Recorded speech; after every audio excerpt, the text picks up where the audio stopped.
Hey, y'all. Welcome to the Common Good Podcast. Wednesday today. We're a day late and a dollar short. That's a great phrase, isn't it?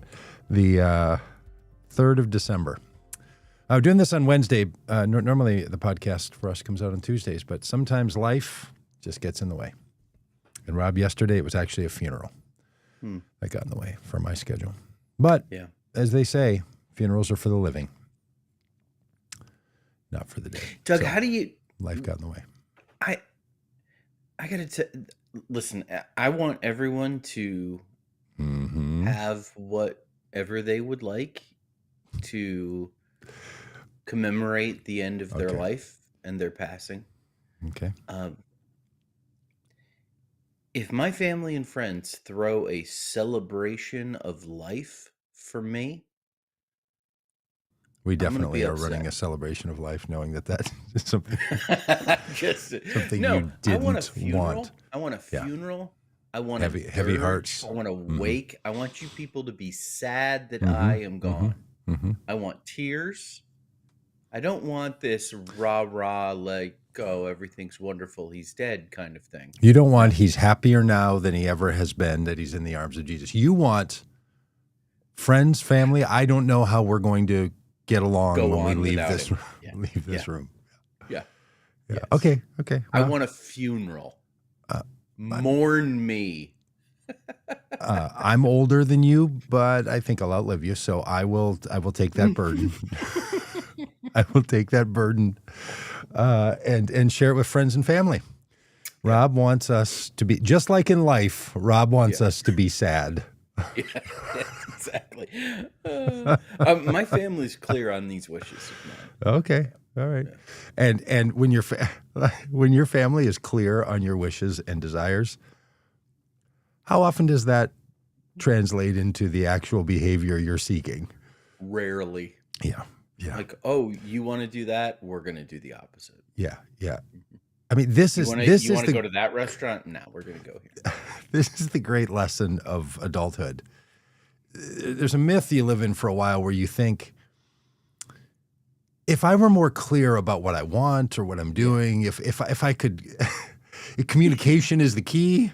That's right. If I were more, then if I had a plan, if people knew the plan, any version of that whole thing, the myth when you are a hopeful younger person is then it's going to work out. People, and as you get older, you're just like, oh no, that just makes it clearer to everyone what they need not do, which is whatever you want. We have a saying that's hanging on a little card that's was purchased. It's designed, small little card on our mirror. Do you put things on your mirrors, or do people you live with put things in your mirrors, your refrigerators? No, but we have lots of those things around. Yes. This one is something like, you are what your energy is, or something. What will you manifest today? So it's one of these manifest memes that somehow what you're going to put out in the world is what's going to come back to you, and that's going to create the reality of your world. You know, this sits at the rock bottom base layer of this whole, like, make it clear what you want, and then the world and the universe and the cosmos, the gods, the God, however you do it. Yeah. Everybody's got a version of this thing. Yeah. The universe, the cosmos, God, the gods, they can all be trusted. There it is. My family? Yeah. Not so much. The people you had the most influence in their lives? Not a chance. Hey, it's snowing. We're in a snowy cycle here, which is pretty early for Minnesota. It used to snow like this a lot. And in the last number of years, it's been more often than not that we've had no snow up until this time. But now we're into it. And do you remember, Rob, when you lived in God's country of the Midwest, that you get these spritzy little snows, like 1/4 of an inch, maybe not even 1/2 an inch, and it would kind of happen once or twice in a day, and then 5 or 6 days in a row of this, and you're constantly out having decide, is this enough for me to shovel? Is this enough for me to put the snowblower out? Is this enough to move? Or should we just walk on it and crunch it down? That decision, we are in the middle of that in the Minneapolis area right now. I'm like, this could melt by this afternoon, right? Yeah, maybe, or what are we going to do? And you know what it does? It tells you something about your neighbors and the people along the way. Because you're like, oh, that fella, he's getting out there at a quarter of an inch. Like he's not tolerating this. He's out there with the snow, with not the snow blower, but with the leaf blower. Because you get the fluffy snow. Because they've made these leaf blowers now that are really, far too powerful. Honestly, just Look, how I these are have not putting eyes out, I don't know. But I have an electric leaf blower, battery powered one. mm-hmm. I love it. Love it. Oh yeah. In fact, after this, I might I'd bring the batteries inside. I might bring the batteries out, plug them in, and attack the driveway with the leaf blower today. Yeah, that's a good way to go. But I'm going to call it a snowblower, even though it's literally not a snowblower. How's it down there in Arkansas? Where everybody who lives here thinks they should go to. We had on Monday a little wintry mix. Ooh, wintry mix. Yeah. Some cocoa. Mix. You had a sweater. Little sleet, a little rain, a little snow. Oh. And just a very little bit, enough to cause about 3 dozen car accidents throughout the region. Because awesome. People drive the way they drive. It's hard to drive and that stuff. But we've got a new football coach here in Northwest Arkansas at the University of Arkansas. With the college kids? Everybody's upset about that. Do you call it the youth teams? Do they call it that around there when it's the Doug, youth? I went to an event we call it the youth vote when those same people are voting, but when they're playing sports, we act like they are, the adults that they are. Yeah. I went last night to the University of Arkansas and met the college Democrats at the University of Arkansas. I had a wonderful time. Nice. I discovered that at the University of Arkansas, they are required to have the 10 Commandments posted in every classroom. Really? Yeah. Is that new? Is that a new state? It's okay. And it's in King James English too. Thou shalt not. Oh. Do they get to pick that, do you know, or has that been stipulated in statute that it needs to be the 19 or the 1611 edition of? Yeah. Because if you put the message up, that translation, that might. Oh yeah. hey man, that's be nice to mom. Be nice to mom and dad. Again, we'll just a little Christian nationalism dip here for all the we want the 10 Commandments people up. If you're a Christian nationalist, you might say, let's boil that down just the top 2 that Jesus talks about. Because when it comes to the 10 Commandments, I don't think you want the government putting into law statutes around all 10 Commandments. Coveting? Yeah. Not taking the Lord's name in vain. I mean, we're going to... the felon in chief with the sex crimes and the war crimes and the state crimes, obviously he's going to commit a crime daily with his potty mouth. So there's just a whole number of these that none of which you want. Coveting your neighbors. Half of the YouTube videos that I watch are based around coveting somebody else's guitar tone. Yeah. It's the point. The whole point is to want. Anyway, that's right. Hey, Rob, you're wearing a Rob for Congress shirt. How goes the campaign? Let's get a quick tap, and then we'll talk about another campaign in Tennessee. I have thought about adding a little segment to this podcast, which is each week I could read a comment that I've received on nice. Like to my campaign website, and okay. I don't Do you have one?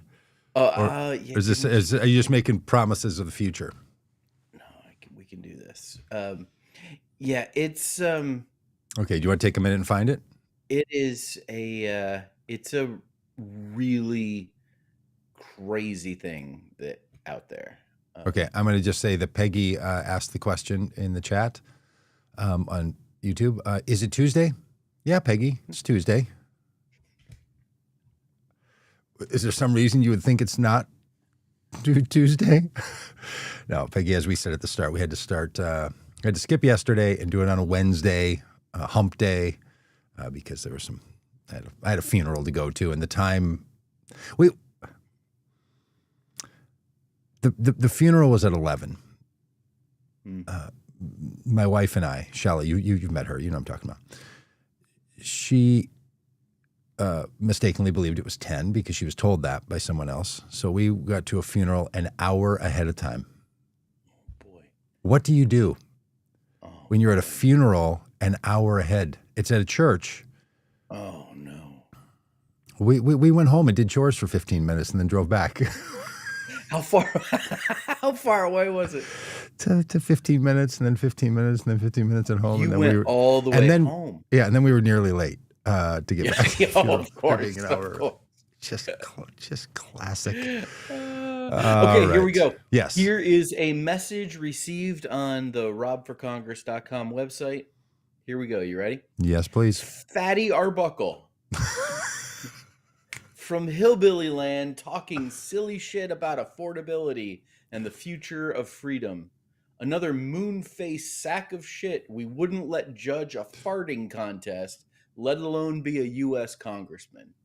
Wow. Have a slab of pork ribs with your new fat F friend, Pritzker. You two can discuss getting out of politics. What we deserve is for you to take a hike, fat boy. The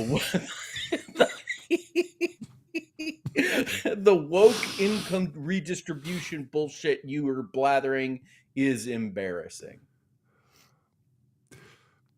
I mean, sometimes the comments are just. Yeah, I got another one a couple days ago, which made me laugh. It simply said, "Lay off the donuts, fat boy." It might be the same person because fat boy was used in both. Okay, yeah. I'm guessing this person's got to be terribly distraught about not having a political party to root for. Right? I mean, right. You're just wanting to be a backbencher congressperson. Well, the head of the party in the Republican Party.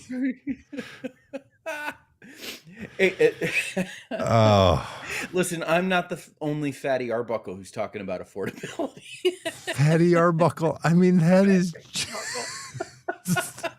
my gosh. We wouldn't let you judge a farting contest. Oh, that is wonderful.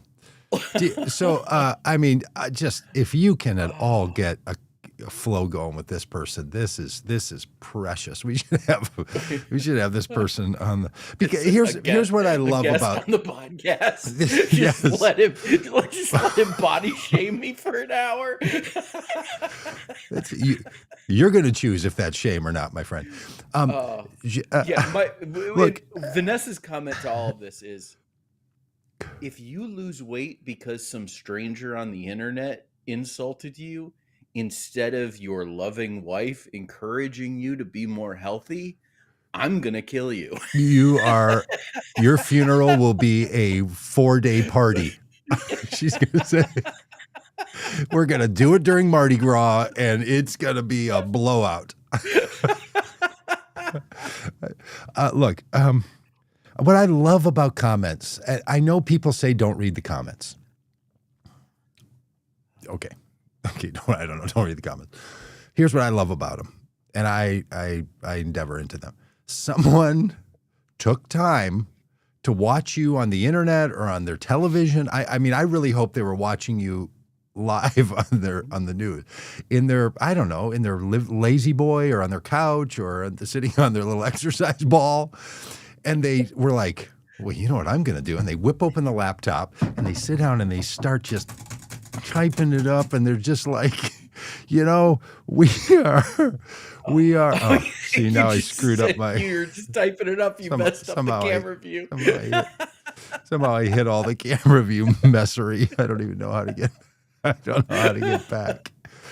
So Where did Doug go? I don't know. I'm hang on. Let me push some buttons. See, I just was hitting my keyboard, thinking it was always going to be Just okay. just randomly. Oh, That that was is funny. funny. So I don't know. I just love it when people do stuff like this. You know, when they okay, honest to Pete. Now I really don't know what's happened. Did you? Yeah, there we go. Now we. Okay, but now there's a countdown and it's gonna roll Eh, to okay. it's gonna be. It's gonna be gone in 5 It seconds. what it's gonna do is it's gonna roll to the next image, which is gonna be you. Yeah, there it is. Okay. All right. I'm going to do a little back. Anyway, the person gets all fascinated and excited and so mad that and then the person comes with like fat boy and fatty boomalati and like Fatty Arbuckle. Fatty Arbuckle. You had your chance, man, and you went for that. Fatty Arbuckle. Oh, that is just so funny. Like, is that like Daddy Warbucks? Like, what is Fatty honestly, Arbuckle in I don't reference know. to? I just find it So funny. lovely and silly. And also, Rob, I mean, in all seriousness, I'm sorry that someone was attacking you in ways as such. But holy manicotti, that is funny. Yeah. Working on the wow, now we've got Marjorie Taylor Greene in the middle of the screen. This is a Hey, while total you're working on disaster. figuring this out, can we talk about the affordability president? Well, yeah, but I got to push buttons to do that. So will you do a little setup about that, and let me So fix. over the last really it goes back to the election, the midterm elections that happened.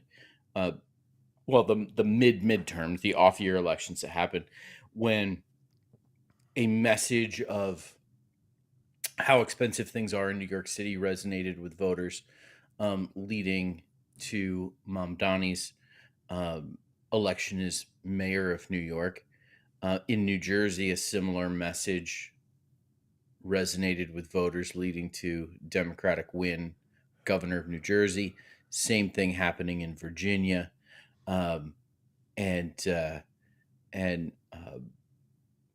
leading to a kind of a wholesale change in the state of Virginia and their government. Because people have economic concerns. People are worried about how much stuff costs. And I know in the past, if you listen to this podcast, Doug has kind of made light of that, or kind of de-emphasize the importance of. But the reality is that people tell it is a point of conversation that the cost of living, the cost of healthcare, the cost of housing, all of it is deep concern for people. There's a great deal of economic anxiety. And so coming out of those elections, the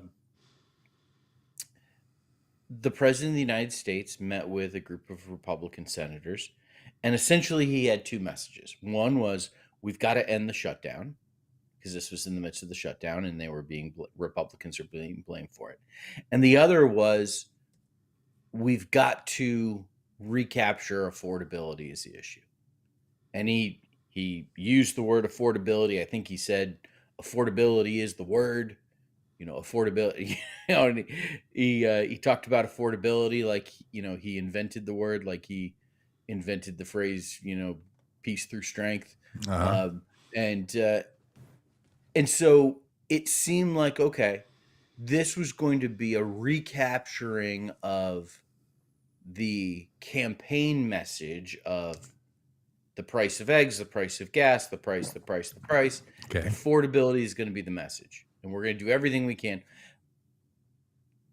And then in the meantime, since then, the president has tried to convince people that things aren't as expensive as they say they are.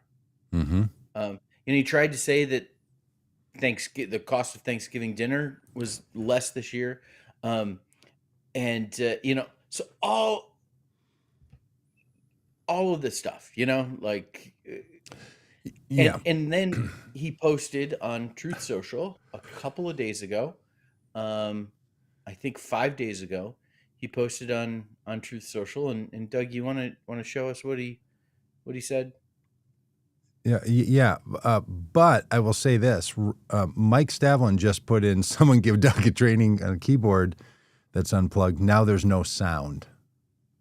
So Oh, I can hear you.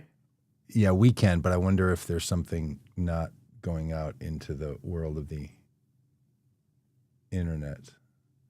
So anyway, if somebody watching would just let us know if Can you hear indeed us? the sound situation has been solved. So we will we will act like people can hear us. Okay. Yabbits has sound. Okay. Yeah, but It's says just sound. it's a Mike Stavlin problem. Well, it may have been just a brief moment, but thank you, Mike. Yeah. Well, look, I have a wireless keyboard too, so that's probably what happened. It's just old All right, men, good. old So, men in hit us wireless with this Truth technology. Social post, Doug. Hit Old us men with in this Truth wireless technology. Sorry, Rob, I can't hear you. No, I can't. All right, here we go. Hit us with this Truth Social post. Here's what the president said. Because I have invoked favored nation status for the United States of America, drug prices are falling at levels never seen before, 600, 700% and more. No other president has been able to do this, but I have. This is also the answer to much less expensive and far better healthcare. Republicans, remember, this was done by us and nobody else. This is a revolution in medicine, the biggest and most important event ever. What? If this story is properly told, we should win the midterm elections in record numbers. I am the affordability president. Talk loudly and proudly, President DJT. Thank you. Thank you for your concern with this matter.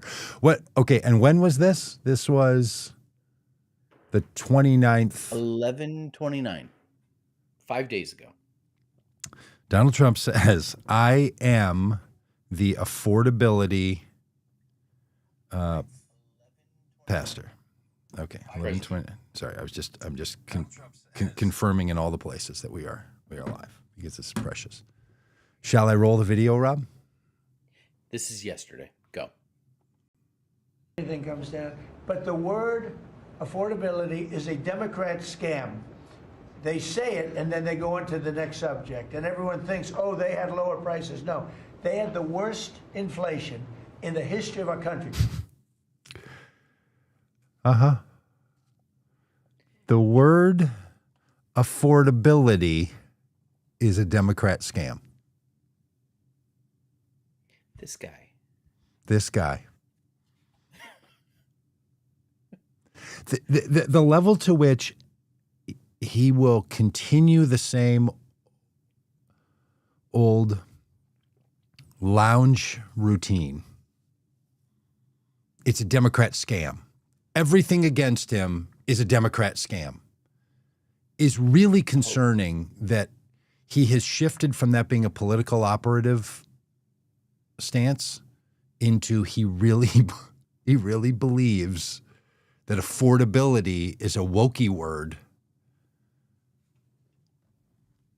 and he should be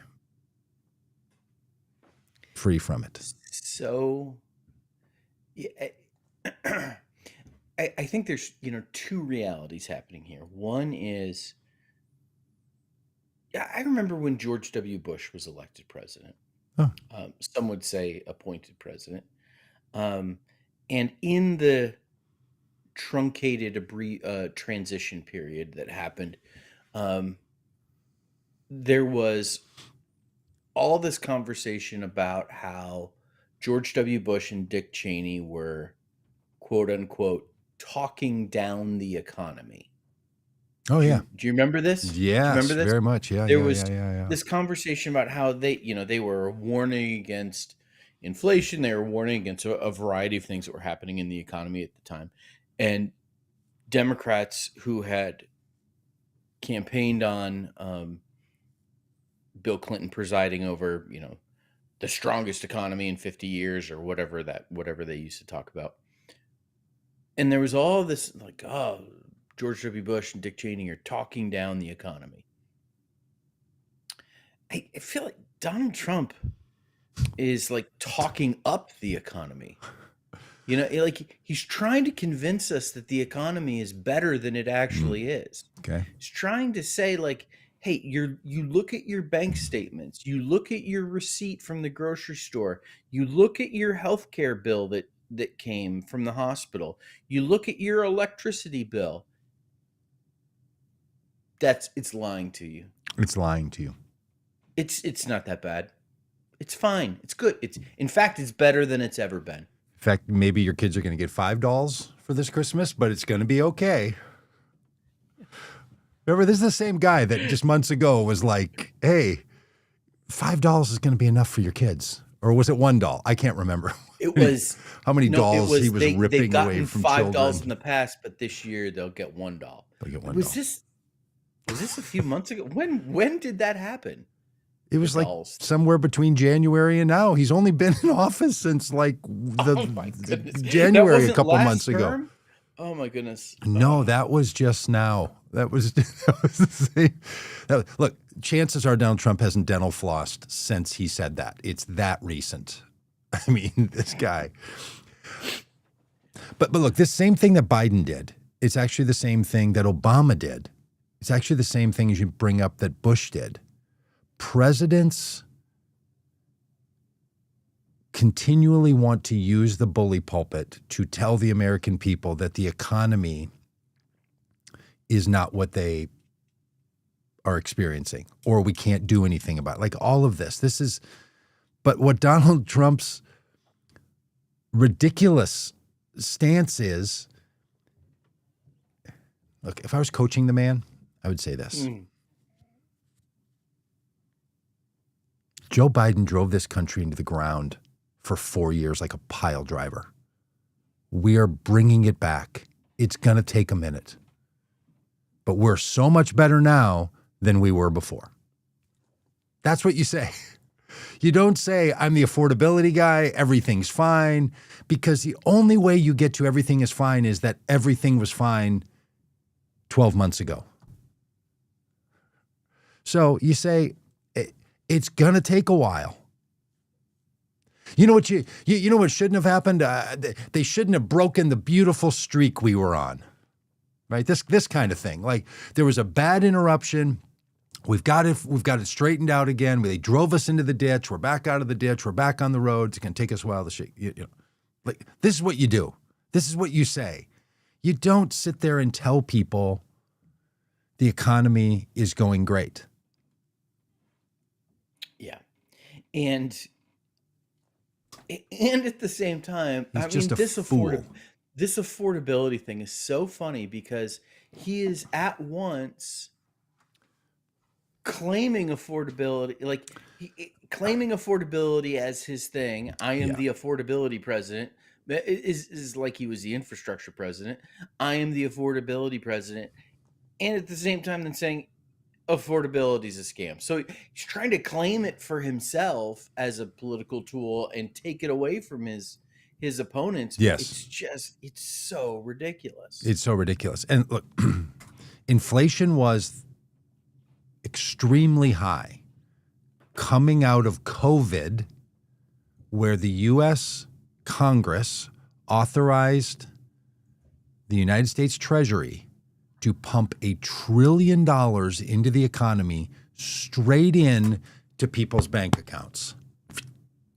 Remember that? To save the economy during COVID.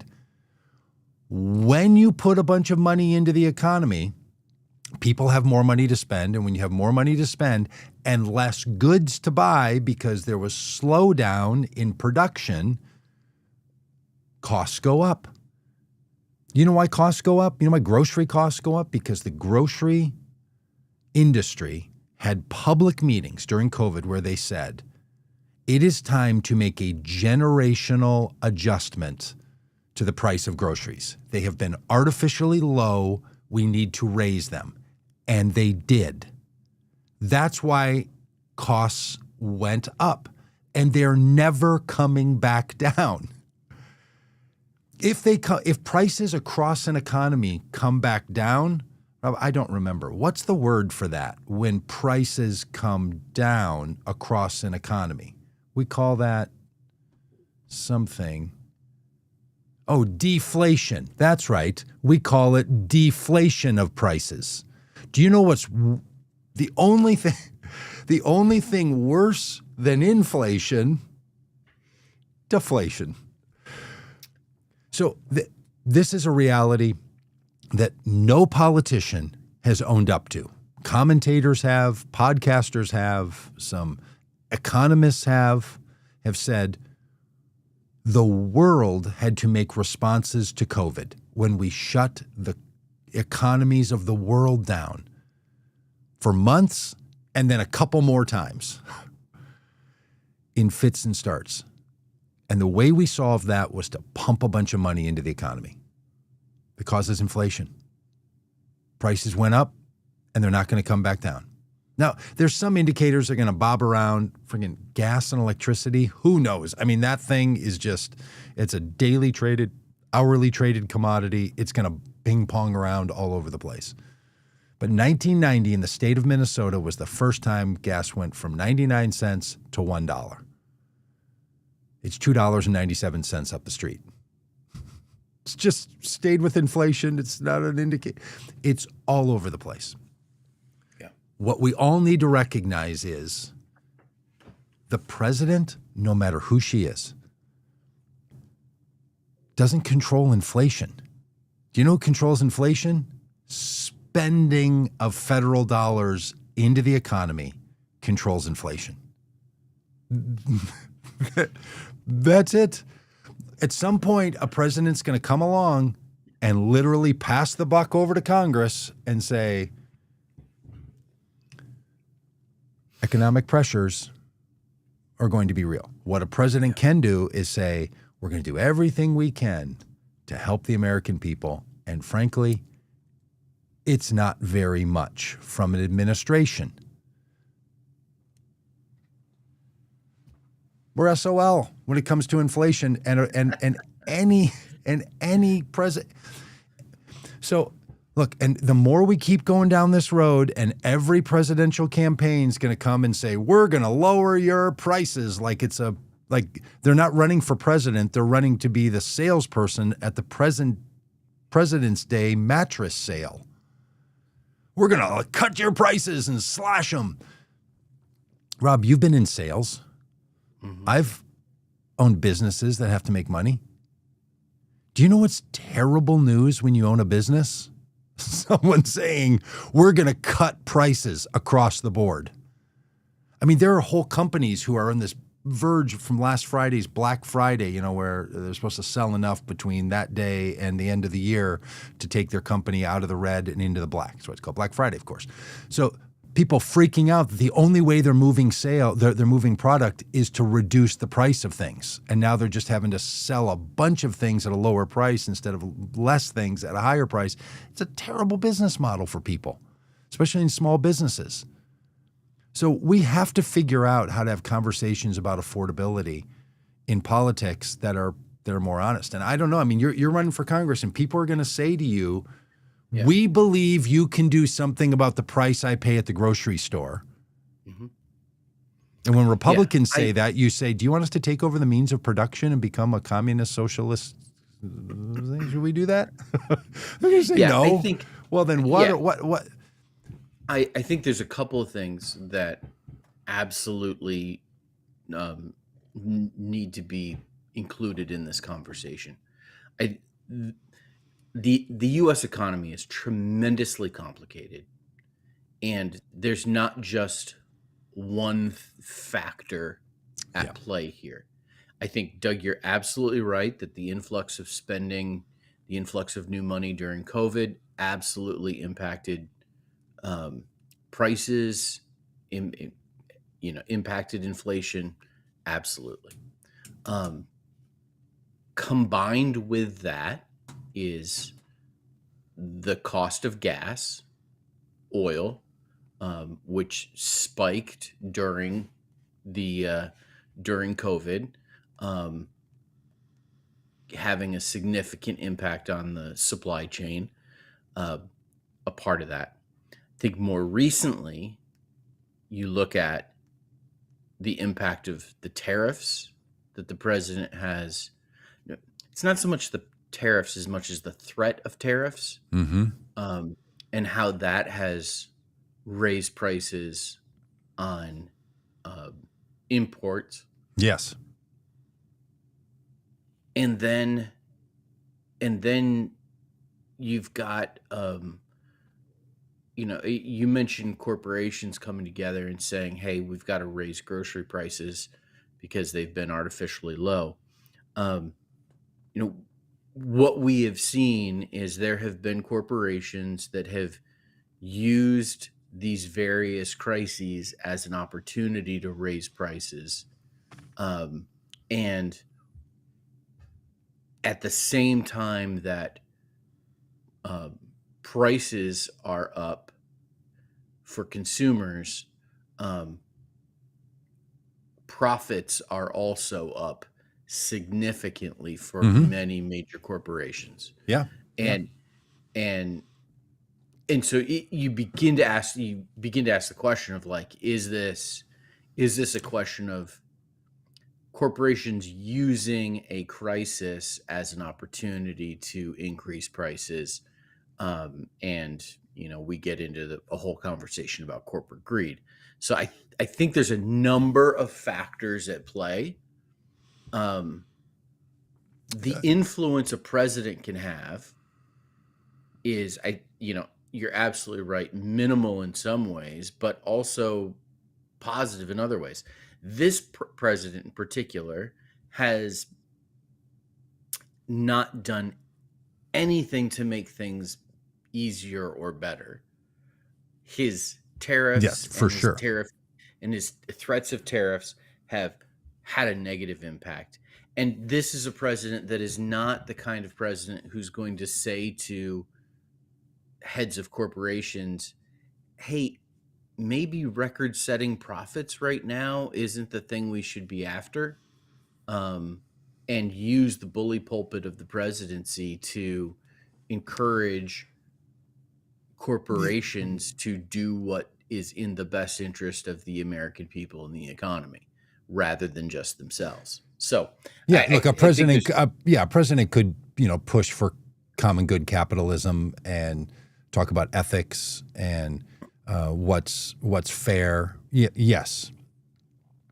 And this particular president has chosen to add tariffs, which many companies have chosen to not pass along to consumers yet, because they're in a real pickle. They start passing these along to consumers. Consumers stop shopping at their stores. They shop at other stores where it's not being passed along, and all of a sudden prices are 10% higher at this store rather than that one. So there's a lot of factors going on with car manufacturers, everybody. Corporations and companies are eating the tariffs. So much so that Costco filed a lawsuit last week to get in on what's functionally like a class action, that if the Supreme Court rules that Trump did not have the authority to universally raise tariffs, and tariffs are determined to have been illegally put into place, they filed a lawsuit to be in line to receive refunds from the government for all the money that they've been paying to the government for all the things they import. This is how corporations are managing this, just hoping that the Supreme Court comes to its common sense that Trump didn't have the authority to do this, or Trump pulls back on the tariffs, and ultimately these corporations are going to get tariff rebates because they have been paying the money. What Trump has done was created economic instability, and that is something that creates crisis in the economy. Yeah. But look, inflation only measures the difference between last quarter and this quarter. So you could have 15% inflation and then no inflation. And you can have 0% inflation for the rest of time, but prices went up 15%. The price of goods is not the same as inflation. Inflation is only measuring the difference between last quarter or last year and now. That's what it's measuring. So inflation costs, as you raise, is not the same as affordability. And I don't think Trump even understands this, because he says they had the highest inflation, we have lower inflation, so costs went down. Yeah. The Costs cost don't go of down. living. Yes. Yes. It's the cost of living is like things are so much more expensive. And when that stays, like, so I say on the campaign trail all the time, since 2019, here in my district, mortgage prices have gone up 70%. Rent has gone up 50%. Has anybody's income gone up? Anybody's salary gone up that much in the last 5 years?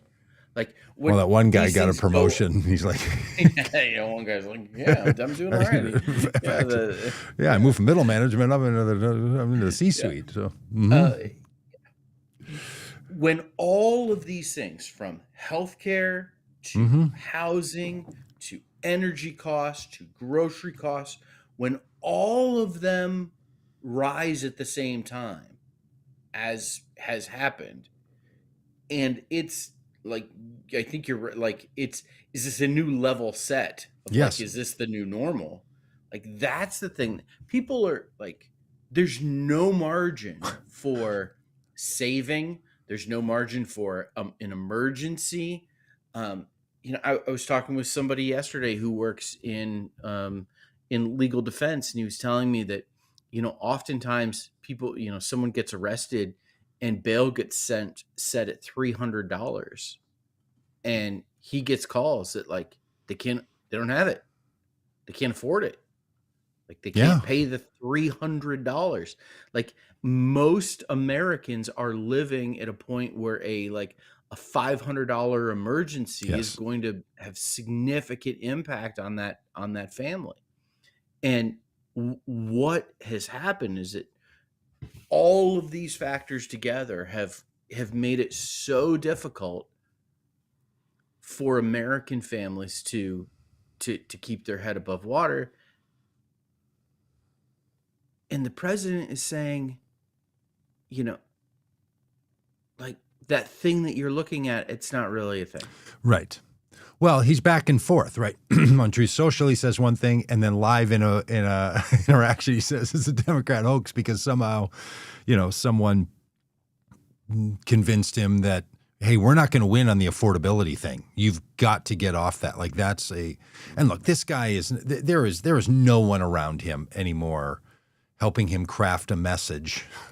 He is bouncing around from one random thought with his phone in his hand at 11:18 at night, and then saying something else 5 days later in the Oval Office. So what do I know? I'm just talking silly shit about affordability and the future of freedom. I'm Fatty Arbuckle talking silly shit about affordability.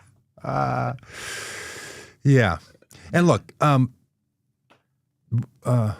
there is no economy in the world, all the kinds, and there are a bunch of them. There's Denmark. There's communist economies. There's socialist economies. There's capitalist economies. There's blended economies. They've all seen increases in prices. Nowhere in the world, in all the versions, is there a place where income has kept up with price increases over the last half decade. Nowhere. The solution is not for us to argue about fundamentally rechanging the American economy. Friends, family, lovers, and haters. The American economy sits at the center of the global economy. We're not going to make a shift in the fundamental capitalist pursuit in our lifetimes. The best we will get, and I think this is important to get, is compassionate, effective, inclusive capitalism. That's what we're going to need. There are things that some of us are paying for that should be spread more evenly across the economy, and there are some things that are spread across the economy that certain people should be paying for. Businesses and wealthy people should be paying for things that we spread across the economy, and healthcare and base minimum income are things that we should be spreading across the economy. So serious people will look at the serious situation globally where every other economy, here's the just wild thing. The U.S. is doing better as the largest, most sophisticated economy than most other economies on these issues. This is how it's going to be. It's going to be some version of this. Can we talk about some of the other crimes and so on that the United States president has engaged in? Besides the crimes of grammar and consistency. Yes, the driving English teachers from here to Des Moines out of their minds. Let's just briefly reflect on last night's election results in Tennessee, shall we? Great news on the front that in a special election in a Tennessee blended district that involves Nashville and other parts of Tennessee, a basically underfunded Democratic candidate scared the president and the Speaker of the House enough that they had to call emergency meetings to have town halls to get the Republican elected in a district that Donald Trump had won by 22 points, which is a lot anywhere in the country. And by the way, this was a Democratic candidate who was on record calling the major city in her district like how much, like saying how much she hates the major city in her district. May not have always landed every message. Like, listen, I'm all for Democratic wins, but like we got to call a spade. When you mean you've got a candidate, don't shit talk Nashville. Like if you're running to be the representative from Nashville, maybe don't talk about how awful of a city it is. I don't know. Yeah. Yeah. And look, Donald Trump came out. So and that just not a great candidate got that close. Yeah, got that. Okay, well. So for people that don't follow this stuff, because all of a sudden we are like sports talk between Sundays. Hey Doug, do you think Myles Garrett's going to break the NFL sack record this year? I know nothing about it. What's his name? Myles Garrett. I know nothing about Myles Garrett's sack. He's got 19 sacks. I know nothing about his sack. I will not comment on his sack. I don't know about it. I'm unwilling to go further down this road. I made a sack joke. I know. Hey, Brandon. That was closer to a. Okay. In a world in which Democrats will call it a win, the Democrat only lost by 8. It sounds like Brown's could have lost by 22, only lost by 8. Look, I've sat in locker rooms as a college athlete and been told, "Hey, we're going to take this one as a win because we played this team twice, and last time they beat us even worse. So we're going to get on that bus and take this one as a win because we almost stole one on the road." Never felt like a win to me, and I don't care about winning and losing unless that's the point. And you have games, you play games because that's the point. Practice and human development and all the good things that come from being an athlete and being a part of a team and the things you learn and all that. That's all the stuff that happens in between tip-off and final buzzer. The game, you keep track because you're supposed to win. Yes, as Herm Minnesota Vikings.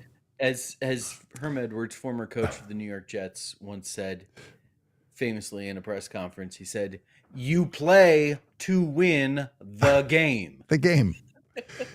You're not on the team simply to win games. there's a lot of reasons you're parts of teams, and there's a lot of development that goes on, and they're important, and all the things that, all the good things that come through, whatever. But then you decide, hey, let's all meet Thursday at 7 o'clock in an arena or in a stadium, and let's do a thing for this set amount of time, and we'll keep track. That's a game. Elections can be an indicator. And if I was in Tennessee running for any other seat, or thinking we could maybe flip another seat in a more full election come November, maybe that very same seat, you'd be looking at that and saying, there's something to build on. We didn't win, so I will just say to all my Democrat fellow boosters, we didn't win that seat. But there's something telling us, like that scene from Dumb and Dumber, you're saying we got a chance. You could pull something off maybe next time. That's the lesson that should be learned, that Donald Trump is so weak now politically. He's lost so much of his base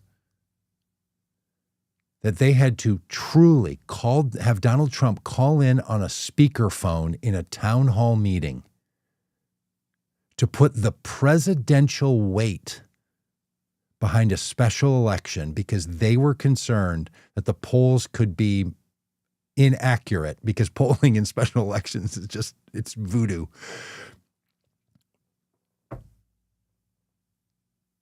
She nearly pulled it off. Yeah. And if somebody were smart in that campaign, they would be like, oh, let's get rolling and let's chip away. And here's what Trump will say. Well, I wasn't on the ballot. Donald Trump will never again. Just let this settle in, friends. Be on the ballot as the president of the United States.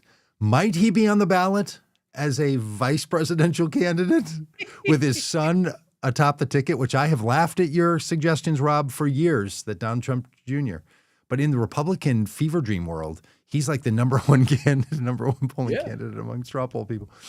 So Trump might be on the ballot as a vice president, which, my goodness, would I love that idea. But they really could, in 2028, run Trump. They really, really could. And just... but he's not going to... He's not going to be top of the ticket. And if they're facing this kind of struggle before the Democratic apparatus has really kicked in, because, Rob, you're running for Congress as the only Democratic candidate in the 3rd District of Arkansas.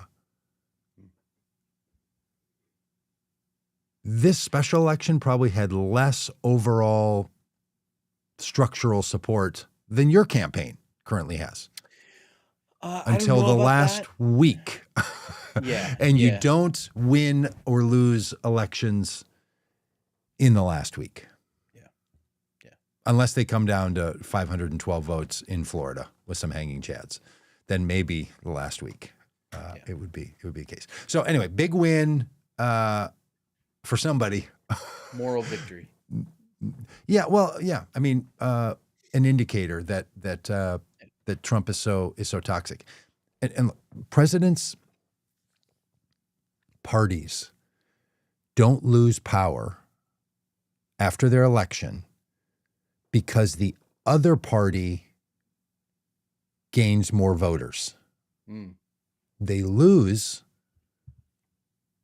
their party loses because the president's party loses its own voters. The push away effect is this is what happened to Obama. This is what happened to Bush. This is what happened to Clinton. This is what happened to Bush. This is what happened to Reagan. This is what happened to Trump. This is what happens. You lose your own people. The erosion inside of MAGA is so severe right now. And there's just no hope of drawing many of these people back in, because there were people who just chose to believe it would be better under Trump than a continuation of Biden.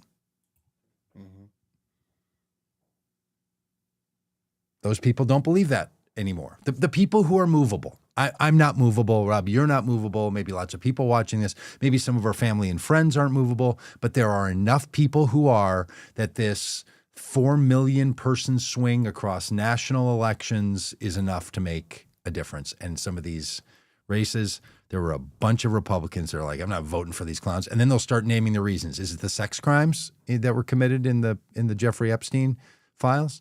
Is it the war crimes that are being committed by Hegseth telling admirals to fire missiles at people floating in the ocean?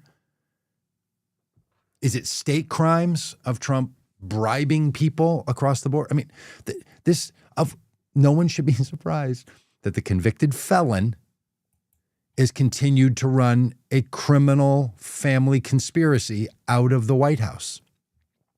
Is it watching Eric Trump go to the Middle East and basically tell people, invest in our Bitcoin so you can curry favor with this administration? And we still have no congressional hearings on Hunter Biden's laptop. There's not one, Rob. And I keep searching. When are they going to bring the laptop right into the chamber and open it up?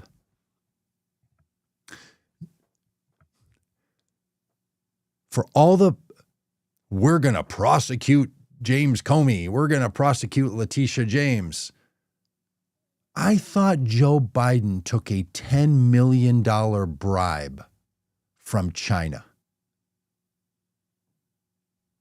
Not a hearing on it. Not a hearing. All the criminality that they accuse the Biden administration of, now they have control of every lever of power. Zero.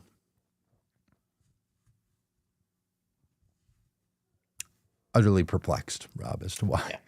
Yeah. Why have the Republicans become so woke and soft on presidential crime? Yeah. Because they've never cared. And they've known all along that this stuff didn't actually happen. They've made it up.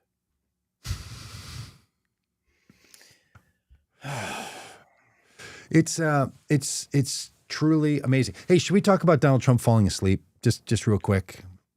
Listen, 9 or 10 times, and I'm all for a nap. Yeah, listen, but don't nap at work. Is the recent victim of body shaming. I am not here to sleep shame anyone. What? He's falling asleep on the job. He's not the night patrolman sitting in the Krispy Kreme parking lot. This is falling asleep at work. Rob, can I tell you a time I fell asleep at work? Yeah. Can I tell you? Tell me about it. It was in a premarital counseling. The couple was sitting on the couch. I was sitting on the chair. We were talking about something. They were talking to each other about something. At one point, I feel my head snap. I look up, and they're both looking at me. Oh, no. And I'm like, did I just doze off? They were talking about a conflict in their relationship. Oh. And I dozed off. That is premarital counseling malpractice. Just so embarrassing. What did you say? Hey, don't sleep shame me. Don't sleep shame me. No, I fell asleep. What did you say? I said, did I doze off? I'm really sorry. And they were like, oh yeah, I don't know. Like, I think I still married him. I can't remember. Honestly, I mean, it was traumatic enough for me that I remember it happening more than I even remember who the couple was. This was 25 years ago. One. I have no idea who they were. This guy fell asleep in a cabinet meeting. A televised cabinet meeting. Yeah. This is the guy who, in the middle of saying, Sleepy Joe, Oh, fell asleep. Yeah. The guy who critiques, and I know everything he does is projection or confession. Yep. You called a public meeting, asked cameras to be in there on at least 9 occasions, and dozed off. Yeah. You are not up, literally not up for the job. That's right. Asleep at the wheel. Asleep at the wheel. Somebody. People are is calling there him not a Dozy Don. staffer who just hits him Dude. with a 5-hour energy? Like, here, Mr. President, take this before the cabinet meeting. Oh, you don't think RFK Jr.'s like, hey boss, let's get some ketamine. Let's get you a little ketamine, boss. We can take care of this. You're not going to doze off for days, boss. Yeah. I mean, you literally have the guy running Health and Human Services who's using ketamine on a regular basis. You got Don dozing off, and you've got Pete Hegseth not knowing that when he says to an admiral, kill everyone on the boats, that he gave an illegal order that the admiral followed. And when a bunch of elected officials step up and say, hey, people in military service, you are not compelled to follow an order if the order asks you to do something that is illegal. And people are like, why did they do not to follow an illegal order? Yes. It's not like, hey, yeah. this is illegal, but I'm going to do it anyways. But No. You're not to follow an illegal order. Right. And if you do not get to say, he ordered me to do it. Right. You are culpable. So this admiral that Pete Hegseth, Secretary of War, is throwing under the bus is going to now find himself in a situation called in front of Congress and perhaps be facing something akin to war crime. And what does the administration want to do? To try to bring some sort of charge against a fellow military person. A United States Senator. For telling people they don't have to follow legal orders. It's utter and complete madness. Yeah. As is, frankly, using military assets to blow up boats and kill people in international waters. Yeah. And then for the President of the United States to say, we might also start doing it on land as we're doing it on sea, threatening that they will use military weaponry to fire missiles into boats in Venezuela. But Rob, I have a very deep question beyond the morality and immorality of these war crimes. I thought all of the fentanyl was coming across the U.S.-Mexico border in the backpacks of asylum seekers. Why are they now saying, we have saved 100,000 American lives by blowing up these 24 boats? Is fentanyl coming in through ports of entry on the ocean? Is it coming in trucks and cars across border entry on land?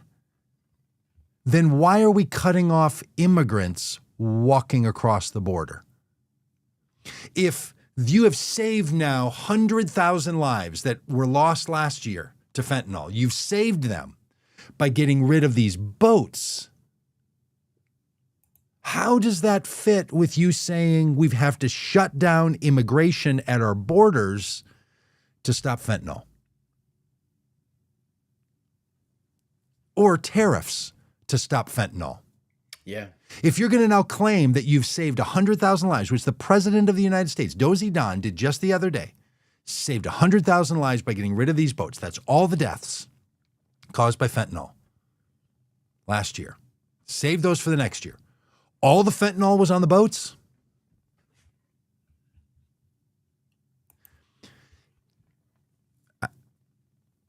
We cannot believe anything these people say.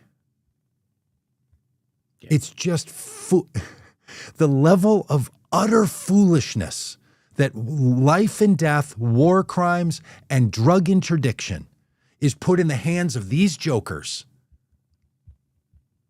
that are going to try to act as if they are solving the crisis of drugs in America. First, by shutting down our borders. Solved it. Then we're going to put in tariffs on Canada and China to solve fentanyl. Oh, I thought that was solved by the immigration. So we're going to solve it now with tariffs. The reason we have tariffs is to solve it. Now we're going to missile boats coming from Venezuela and save 100,000 lives. I thought the fentanyl was coming from China. By those boats. They have apparently stopped all the fentanyl at the border through tariffs and now on these boats. Mm-hmm. We should see a steep inflation price increase on street fentanyl. That's right. Right? That's right. It's now gone. And their whole justification is this is a war attack on American citizens. We're saving American citizens' lives. If they don't have that, Donald Trump's emergency orders giving the military the right to blow up. Okay, Rob, again, they're not blowing up boats 35 feet from the U.S. border. Right. These boats are in the middle of what could be Venezuelan water, could be Trinidad waters, could be international waters. How do they know where they're going? How do they know what's on them? And just take this into account for a moment, friends.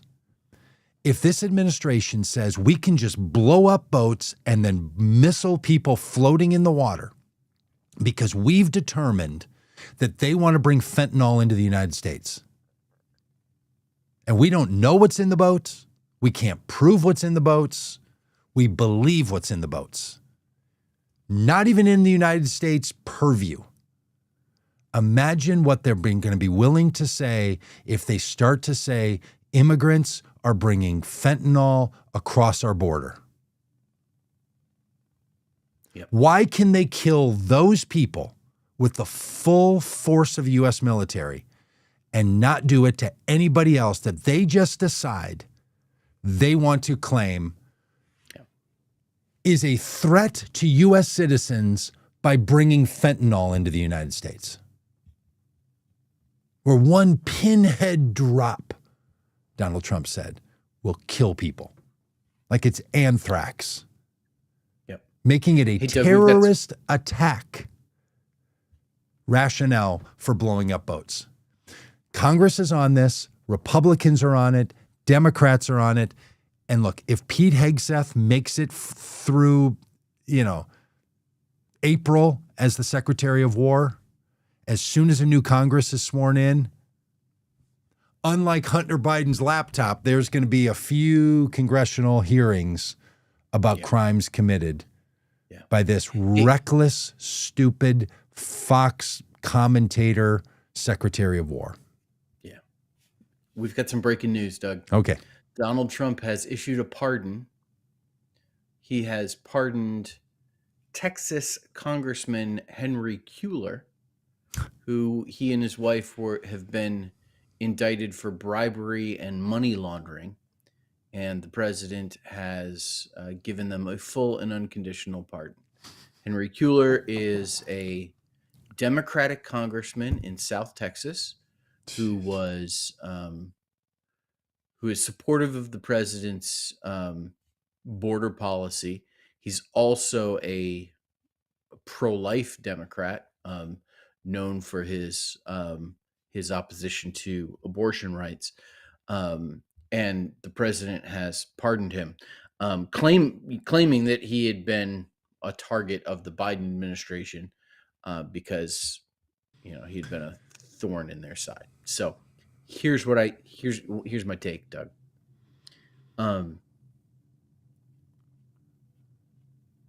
They're going to try to get Henry Cuellar to switch parties in an attempt to hold on to the House of Representatives. Oh, yeah, for sure. Great call for them. Yeah. Yeah. But once again, Donald Trump saying, hey, bribery, money laundering, Not a no problem. big deal. Not a problem. Like, we're not even going to let they've just been indicted. We're not even going to let, like, Yeah. Let the process play let the out, process the go on. rule We're of going law. to Like, preempt conviction with a pardon. yeah. Laying the 'Cause- groundwork to just preemptively pardon people. Hey, you know who else Donald Trump pardoned? Not just the January 6th criminals. JOH. Juan Orlando Hernandez. Now, we all know who Juan Orlando Hernandez was. He's the president of Honduras from 2014 to 2022. He was extradited to the United States of America and was convicted in U.S. federal court on drug trafficking charges in the United States. The president of Honduras was extradited to the United States, convicted in 2024 in federal court for creating, quote, a river of drugs into the United States. Donald Trump pardoned him so he can run for president again in Honduras. He is literally on the side of drug dealers and money launderers. And insurrectionists. It is an absurdity that is truly hard to comprehend. Every story we have talked about today should be hair on fire in the media. But everyone knows It's just another Wednesday. just another Wednesday. Yeah. I mean,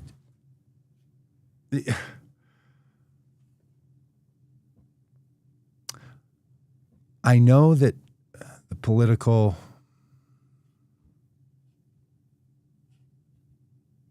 rule of thumb is, in this election, don't talk about Donald Trump. Talk about how work needs to be done for the American people. I just hope people add a little bit of public service into their campaigns and say, hey, as an act of public service, I just want to remind you that Donald Trump has pre-pardoned money launderers who are in Congress. He pardoned a congressman who committed fraud. He pardoned January 6th convicted police beaters. He pardoned a convicted drug trafficker, all for his own benefit.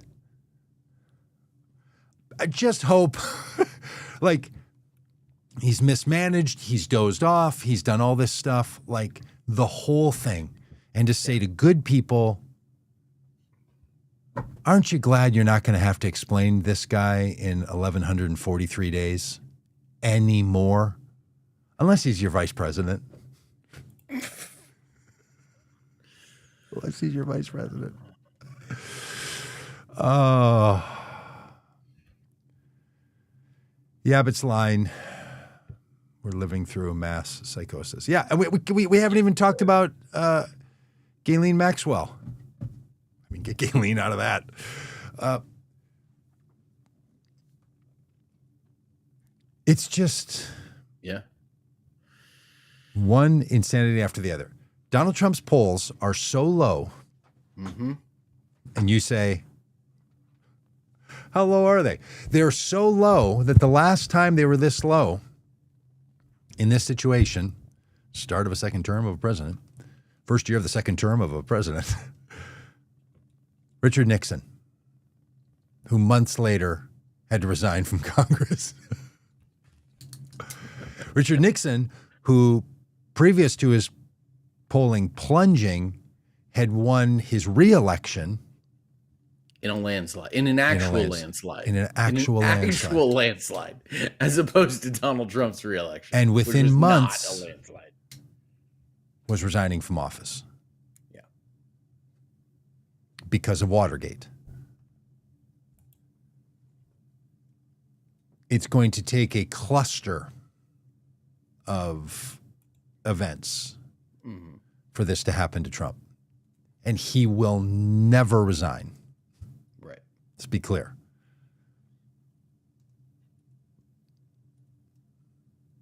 But with approval ratings this low,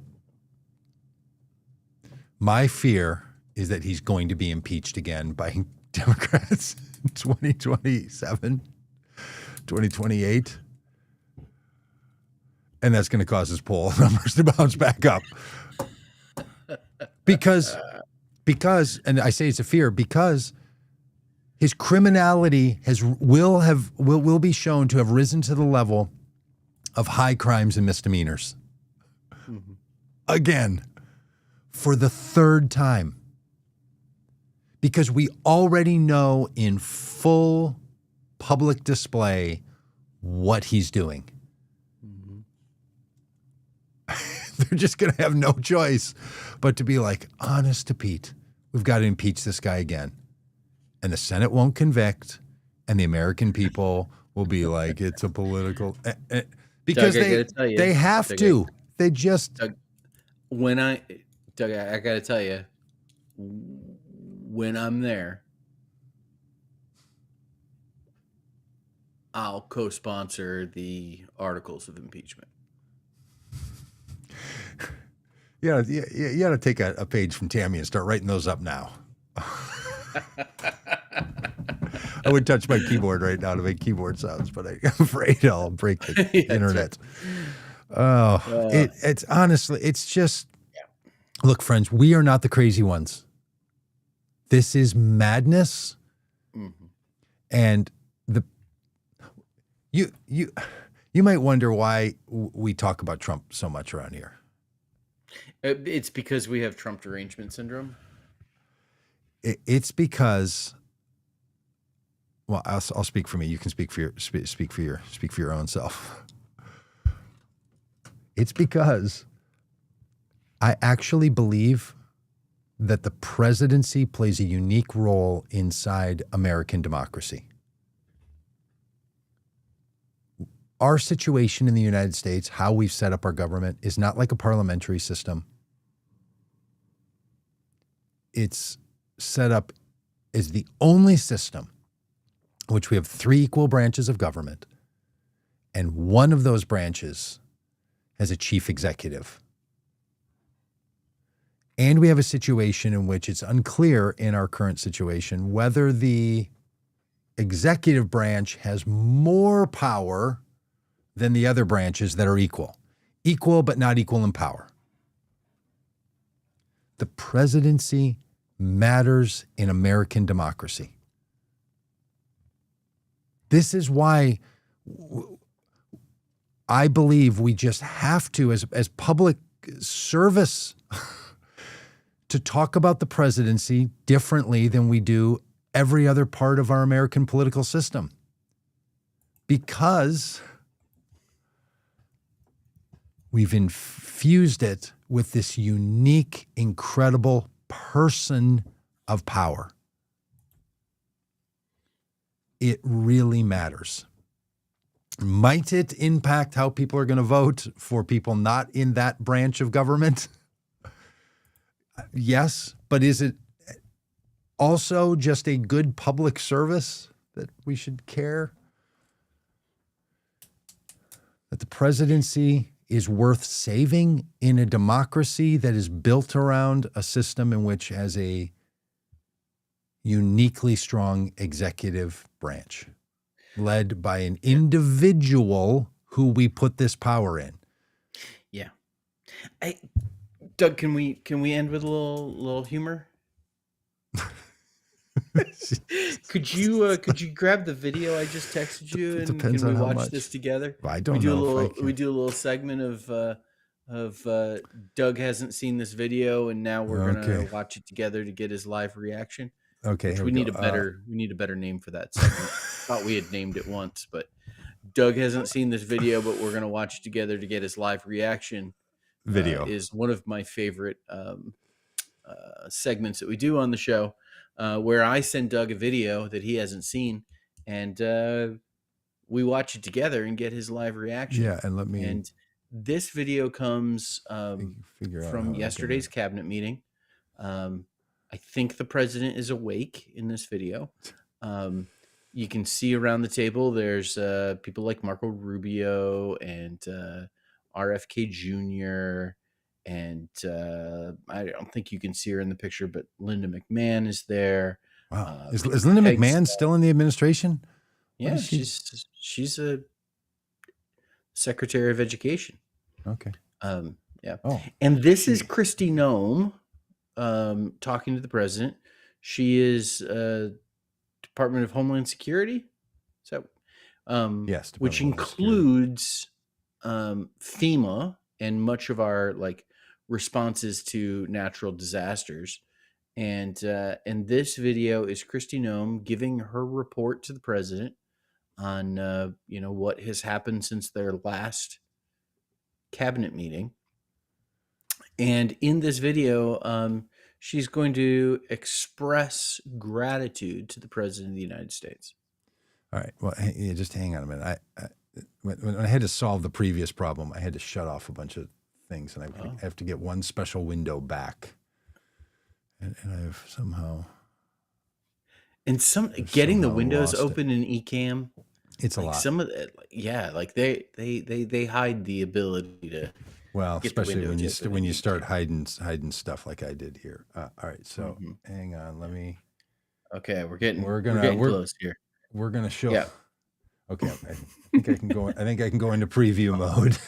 Oh, we're building the anticipation now. It's got to be great. This is totally gonna be worth this.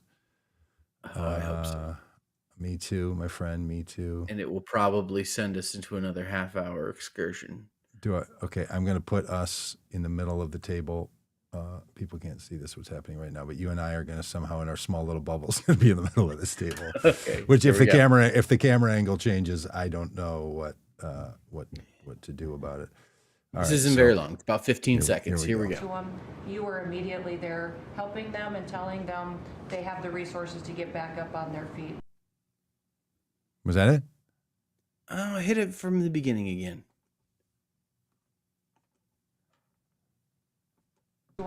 You were immediately there helping them and telling them they have the resources to get back up on their feet.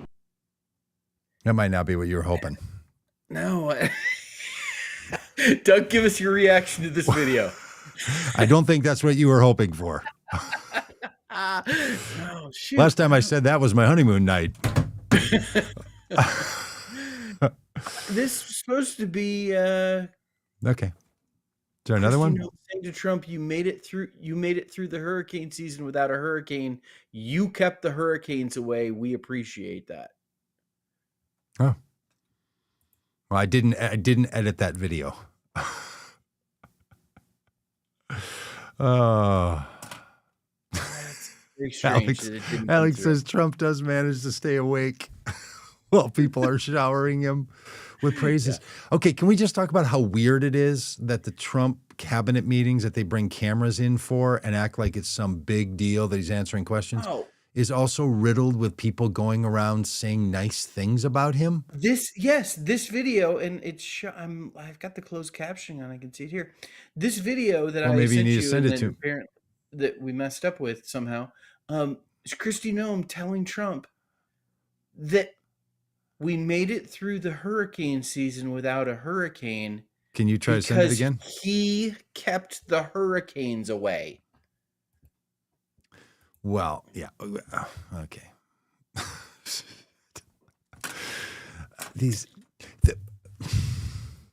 Part of the issue with all the Trump people, our argument around here has been that Trump in the second term has decided he will no longer be the dumbest person in the room. So he appoints people who are less good at their jobs than he is at his. So it's surrounded by inarticulate people at a level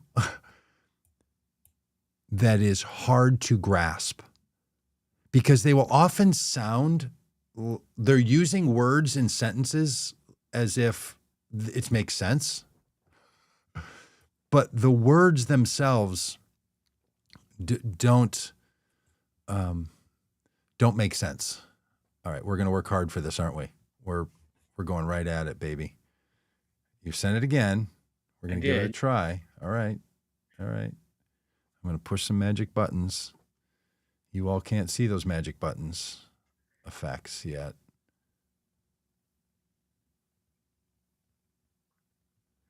I feel like it became the same ones. And worked hard doing security, and they have been absolutely fantastic. Sir, you made it through hurricane season without a hurricane. Yeah. And so FEMA, you kept the hurricanes away. So we appreciate that. And FEMA is deploying resources and dollars. Okay, all right. She was joking. Come on. She was being tongue in cheek. You even kept the hurricanes away, but okay. That's my take. Okay. Don't you think she was so glad we did that. Don't you think she was like saying, "Hey, you made it through without a hurricane, and FEMA's ready, and I guess you even kept the hurricanes away. Great job." Like, don't you think that's what she was doing? Yeah, I do. I hadn't seen the video before I sent it to you. I had just seen the headline about the video. So. Oh, that's right. Okay, so good lesson here for all of us. Oh. You'll see a headline. Oh my You'll goodness. see a whole YouTube not video accurate. that says, and Kristi Noem did literally say, "You kept the hurricanes away." And she was joking. Yeah. When you see footage of Donald Trump saying, "I will defend the Constitution of the United States," he was joking. He was just goofing on Elvis up there. You're just kidding around. That's all.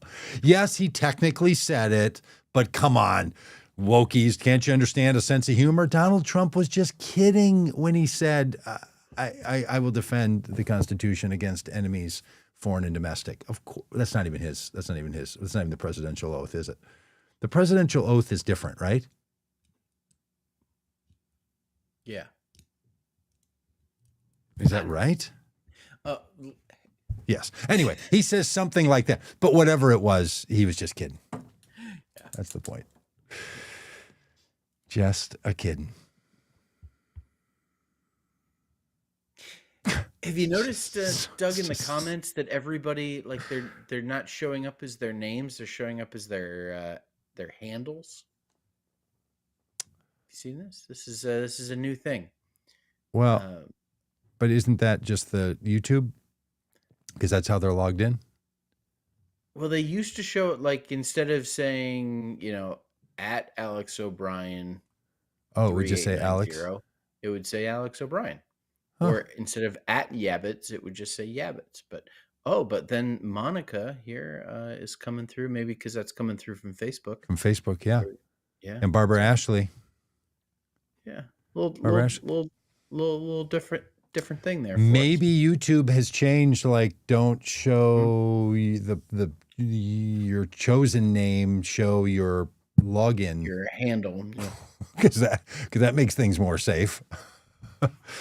Yeah. But I do wonder when I see people's little names, like, people put something into it. We will never understand Yabbits, why it's Yabbits. It's Yabbits. He needs to tell us if it's Yabbits, Yabbits. Yabbit. So tell us that, Yabbit. Now I can't pronounce it. What's the 3890 in Alex's name? What's the Mike D -Rad? I like it. There's a little intrigue. It's like when you go to one of those conferences and you put on your name tag and you have another sticker on there that's like the animal, your spirit animal. It gives you a little something. Something interesting. Hey, Rob, you know what I'm going to go do today? What are you going to do today, Doug? Workout number 3 of a home workout project that I'm doing. I started December 1st with a friend of mine, John Music.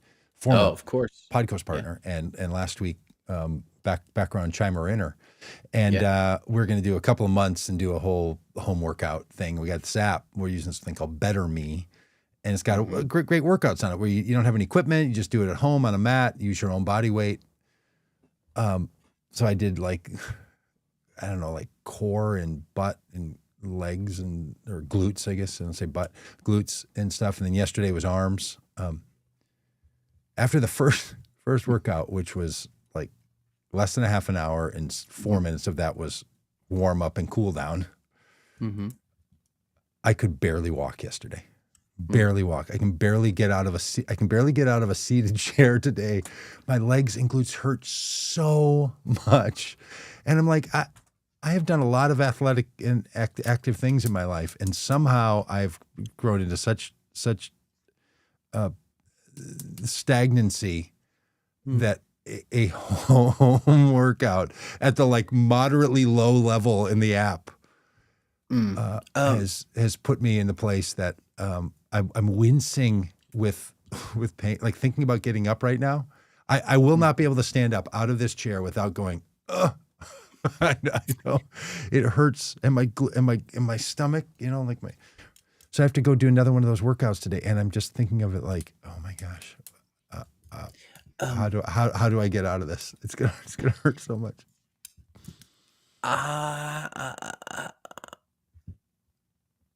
I think you are body shaming me by pointing out your own workout. Why don't you just go ahead and call me Fatty Arbuckle? Okay, Mr. Maybe it was Arbuckle. you. Was it you, Doug? Were you the one that left that comment on my website calling me Fatty Arbuckle? That is wonderful. I am telling you about the physical pain that caused me to do the most minimal level of workout, and you're like, unbelievable, you're attacking me.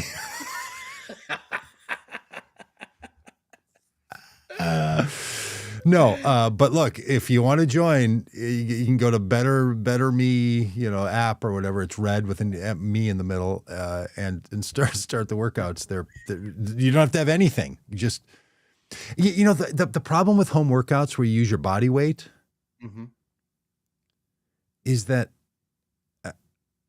I'm not strong enough to do the thing properly using my body weight. Like if you go to a machine or something, you can be like, I'm just going to make it lighter. But there's like, I don't know, it's just me. So you have to do the lunges, and there's no way to make it lighter. I guess I can find I don't have a pool. So it's like you just go instantly right into full. I don't know. So I've got to figure something out. So anyway, I've started this workout thing we're going to do for 3 months. And I'm on 90 days. And I'm on day 3, and I'm like, it's going to hurt so very much. I'm going to whimper. I'm going to be whimpering in pain. So, well, I'm probably but maybe, gonna eat a donut. Of course you are. Or what was it also? A slab of ribs? Oh, totally could go for a slab of ribs. Yeah. Especially if I can have them with JB Pritzker. Something tells me JB can eat some ribs. I have no idea. I don't care about other people's rib consuming. I care about my own. Can't do 25 lunges without, over the course of without being. I was with Wesley Puck, our 6-year-old grandson, and we were playing Candyland on the sitting on the floor, and I was moaning around, having to move my glute muscles. It's just terrible. So anyway, Okay. I'm going to go. That. I mean, it's not all I'm going to do today. Let's be clear. I have a series of important work endeavors. Yeah. But at some point, 30 minutes are going to be taken up with the round 2 of 2 days ago. I think. I don't know how the app works, but I'm thinking it's going to have me right back into the, Dante's 6th level of hell here that I'm going to be pushing through. So if anybody else wants to join us and be part of the moaning group, because there's a little bit of collective hope when you know somebody else, in this case John, will equally be feeling the discomfort and pain. There's some shared solidarity where the pain is not just sheer, brutal, steel cold loneliness.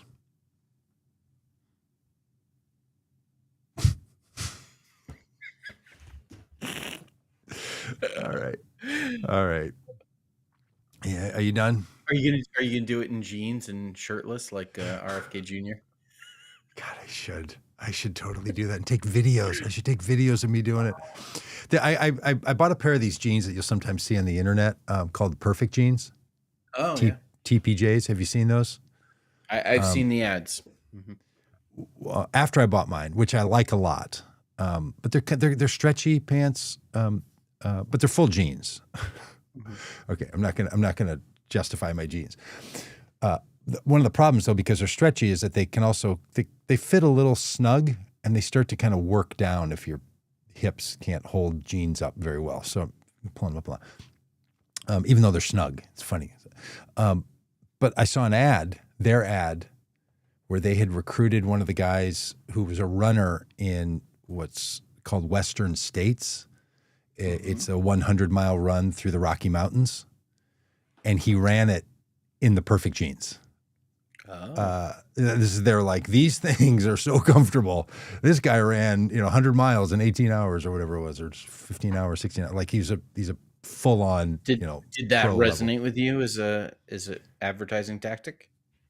Well, I've run those kinds of races in my past life when I could do a lunge without hurting for 2 days.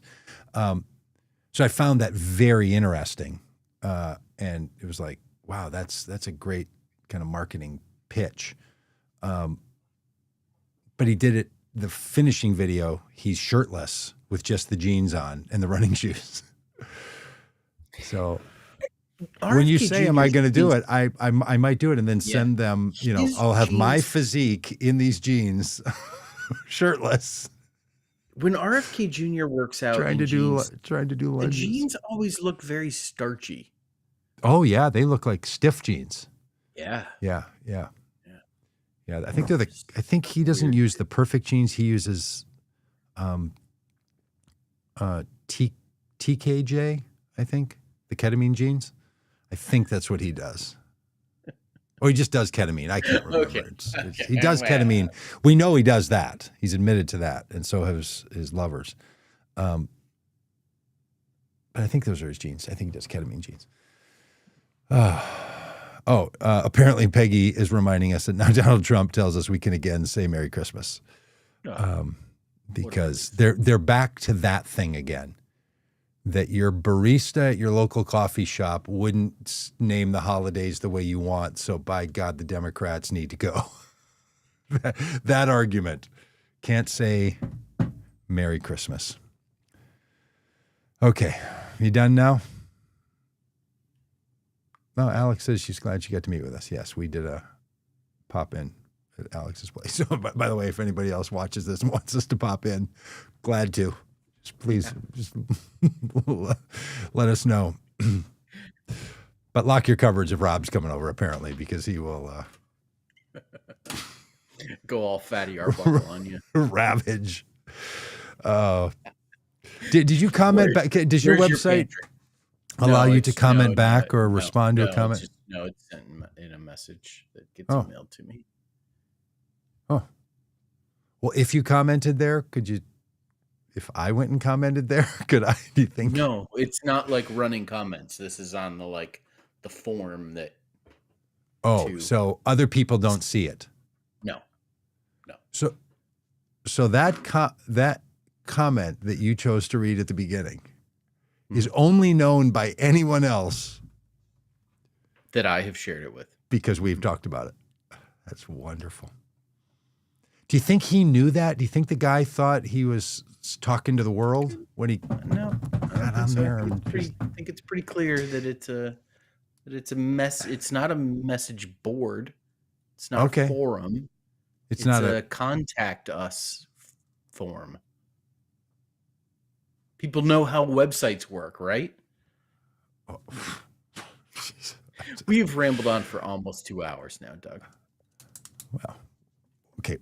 And we did not talk about the president of the United States using the R word to refer to your governor. Recession? No, not recession. He did? You don't know this? No. No. I have a conflicted relationship with him right now. Not with Donald Trump, but with your governor. Yes. Yeah. I'm not worried about his emotional well-being. And he wants to run for re-election, and like, hey man, a little too soon, buddy. He wants to run for re-election as governor? Yeah. Just apologizing, step away, and go do something else. Don't try to make it right. Just share your sorrow.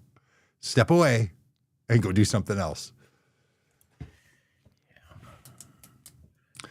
You watched a guy stay around too long and run for re-election and mess it all up.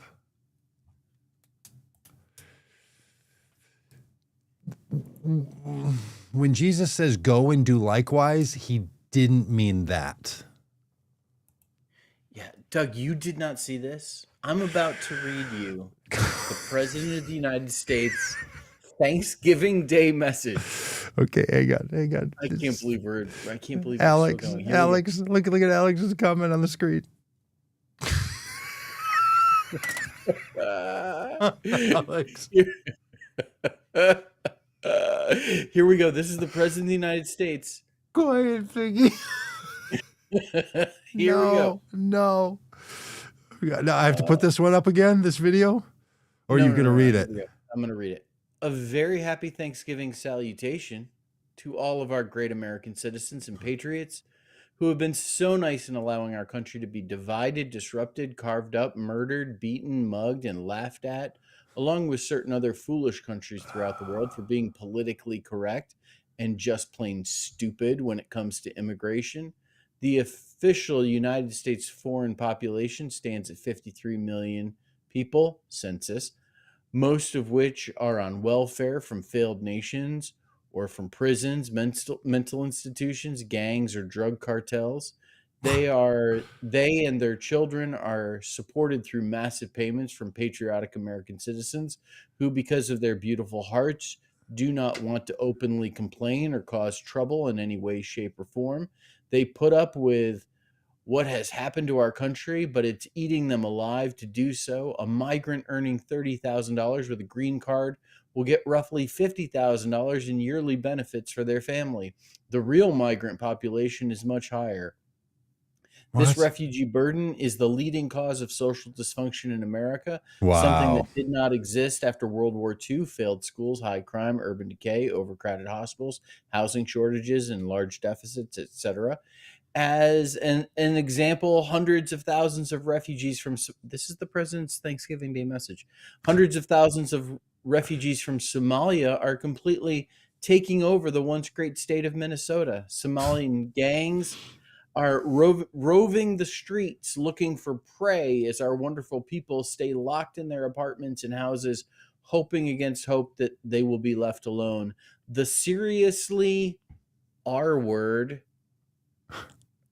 governor of Minnesota, Tim Walz, does nothing, either through fear, incompetence, or both, while the worst congressman/woman in our country, Ilhan Omar, always wrapped in her swaddling hijab, and who probably came into the USA illegally, in that you are not allowed to marry your brother, does nothing but hatefully complain about our country, its constitution, and how badly she is treated when her place of origin is a decadent, backward, and crime-ridden nation, which is something not even a country for lack of government, military, something schools, etc.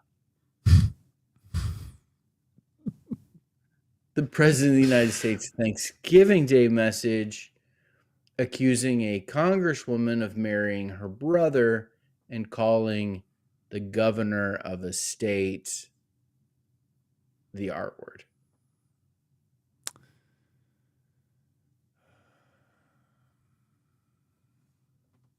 Give me your tired, your poor, your huddled masses yearning to be free. Your country of origin is all that matters. Not that you left your country of origin because it was struggling and you wanted a better. Where you're from. This, friends, is what's called blood and soil thinking. What's your bloodline? What soil were you born on? That's what the American Revolution resisted, spoke against, was the alternative to. The fundamental American call is to reject blood and soil. Trumpism and MAGAism is built around it. What's your bloodline?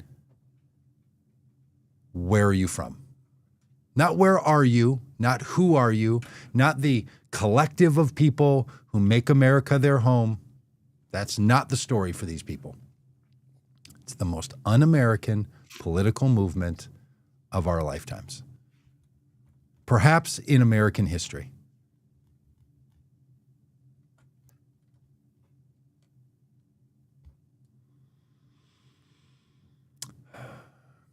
Jones Carey says, Doug P. Go and do likewise, ... JC did not mean that. Big Piggy King Donnie for the win. USA, USA, MAGA, freedom, MAGA. That's a comment from Art. I feel like sometimes, you know, this is like the writers are like, look, I wrote a great script. I just need them to deliver it. I think maybe what I've got wrong here in the Jones Siri comment from Facebook, Doug P. : go and do likewise. JC did not mean that. Big Piggy, King Donnie T for the win. USA. I mean, thank you. Yeah, King Donnie for the win. USA, USA, MAGA, freedom, USA. It's all in the delivery. Jones, thank you. We appreciate you sticking around anytime, any of your comments, but I feel like we kind of missed that. We kind of missed someone. Maybe you could do a video performance of it, and then we could play it. Glad to. Or visit robforcongress.com and just, send it over to me in a message. I'm in Canada. You Yanks are spoiling for a civil war again. Any timeline, kids? I don't think we're going to have a civil war. I think we're going to have an election, and Donald Trump will not be in office anymore, and we will all look back and say those were the worst times in the American presidency. Wow. The documentaries are going to be amazing. Yeah. Wait till Ken Burns turns his cameras on this. All right. Way, well, you said we've almost. Yet? No, I haven't. I'm waiting for the time. But now it's starting to get to the point where so many people are bragging about that documentary, Death by Lightning, or that miniseries. That miniseries. It's really great. Death by Lightning. That I'm starting to think maybe it's hyped too much. Maybe I won't watch it because you it's just need to get in overhyped. on it before you feel that way, because it's really, really good. That's right. Because sometimes you're just like you heard it here first. I know. I'm that way. I've never read a Harry Potter book. I've never read a Left Behind book. I never read The Prayer of Jabez. Hang on, you're walking around with that look and those glasses, and you've never read a Harry Potter book? I was pretty sure you were. No. Okay. All right. Hey. A little too close to home. A little too on the money. I mean, you throw on those Harry Potter glasses, and you're like Harry Potter, the later years. His glasses are round, aren't they? Yeah, but I was saying you throw on full Harry Potters. Yeah. No, you are not wearing fully round glasses. You are wearing a. Okay, I have other things I need to get done today. I do too. I'm just. Can you tell I'm just putting off the you're putting off the workout, the glute workout.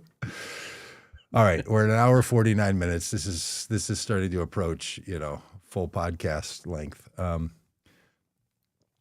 Okay, Jones, we missed you, buddy. Okay, Jones says, yes, sarcasm is my mother tongue. Well, you found the right place, my friend.